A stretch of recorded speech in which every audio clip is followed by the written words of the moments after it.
Good Country People by Flannery O'Connor, Part 3.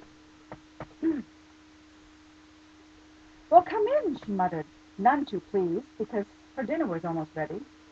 He came into the parlor and sat down on the edge of a straight chair and put the suitcase between his feet and glanced around the room as if he were sizing her up by it. Her silver gleamed on the two sideboards. She decided he had never been in a room as elegant as this. Miss Hopewell, he began, using her name in a way that sounded almost intimate. I know you believe in Christian service. Well, yes, she murmured. I know, he said and paused, looking very wise, with his head cocked to one side. Now, you're a good woman. Friends have told me. Miss Hopewell never liked to be taken for a fool. What are you selling? She asked. Bibles, the young man said, and his eye raced around the room before he added, I see you have no family Bible in your parlor. I see. That is one lack you got. Miss Hopewell could not say, my daughter is an atheist and won't let me keep the Bible in the parlor, she said, stiffening slightly. I keep my Bible by my bedside. That was not the truth. It was in the attic somewhere. Lady, he said, the Word of God ought to be in the parlor. Well, I think that's a matter of taste, she began. I think, lady, he said, for a Christian, the Word of God ought to be in every room in the house, besides in his heart. I know you're a Christian because I can see it in every line of your face. She stood up and said, well, young man, I don't want to buy a Bible, and I smell my dinner burning. He didn't get up. He began to twist his hands, and looking down at them, he said softly, well, lady, I'll tell you the truth. Not many people want to buy one nowadays, and besides, I know I'm real simple. I don't know how to say a thing, but to say it. I'm just a country boy. He glanced up into her unfriendly face.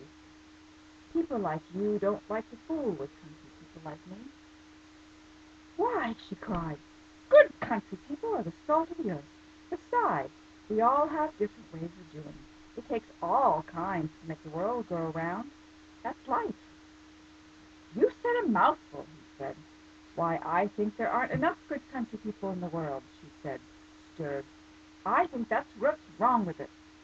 His face had brightened. I didn't introduce myself, he said. I'm Manly Pointer, from out in the country around Willoughby. Not even for a place, just from near a place. You wait a minute, she said. I have to see about my dinner. She went out to the kitchen and found Joy standing near the door where she had been listening.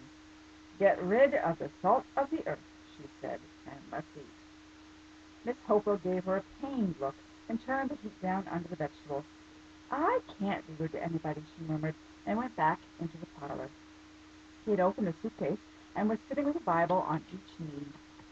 You might as well put those up, she told him. I don't want one. I appreciate your honesty, he said. You don't see any more real honest people unless you go out in the country. I know, she said. Real, genuine folks. With a crack in the door, she heard a groan. I guess a lot of boys come telling you they're working their way through college, he said. But I'm not going to tell you that. Somehow, he said, I don't want to go to college. I want to devote my life to Christian service. See, he said, lowering his voice.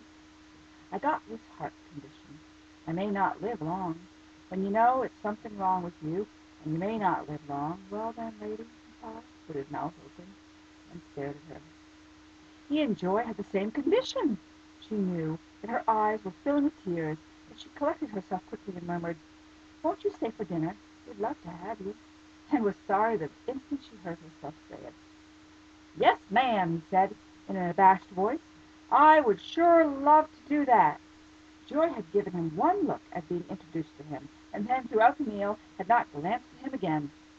He had addressed several remarks to her, which she had pretended not to hear.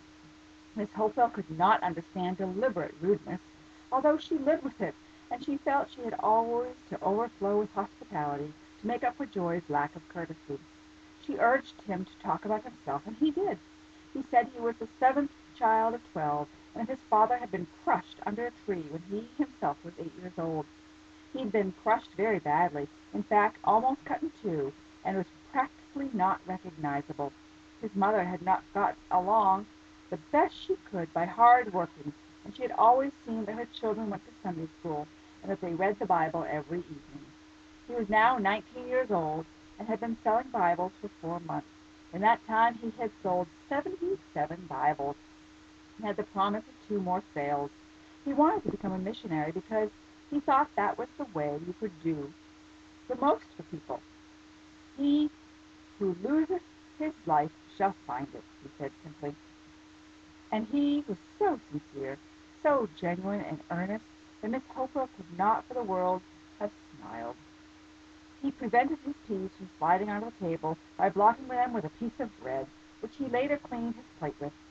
She could see Joy observing, sideways, how he handled his knife and fork, and she saw, too, that every few minutes the boy would dart a keen, appraising glance at the girl, as if he were trying to attract her attention. After dinner Joy cleared the dishes off the table and disappeared, and Miss Hopewell was left to talk with him. He told her again about his childhood and his father's accident, and about various things that had happened to him. Every 5 minutes or so she would stifle a yawn. He sat for 2 hours, until finally she told him she must go because she had an appointment in town. He packed his Bibles and thanked her and prepared to leave, but in the doorway he stopped and wrung her hand, and said that not on any of his trips had he met a lady as nice as her, and he asked if he could come again. She had said she would always be happy to see him. Joy had been standing in the road, apparently looking at something in the distance, when he came down the steps toward her, bent beside with his heavy valise. He stopped where she was standing and confronted her directly. Miss Hopewell could not hear what he said, but she trembled to think what Joy would say to him.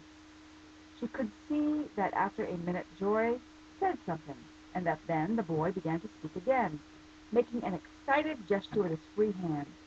After a minute Joy said something else, at which the boy began to speak once more. Then, to her amazement, Miss Hopewell saw the two of them walk off together toward the gate. Joy had walked all the way to the gate with him, and Miss Hopewell could not imagine what they had said to each other, and she had not yet dared to ask. This is the end of part 3 of 7.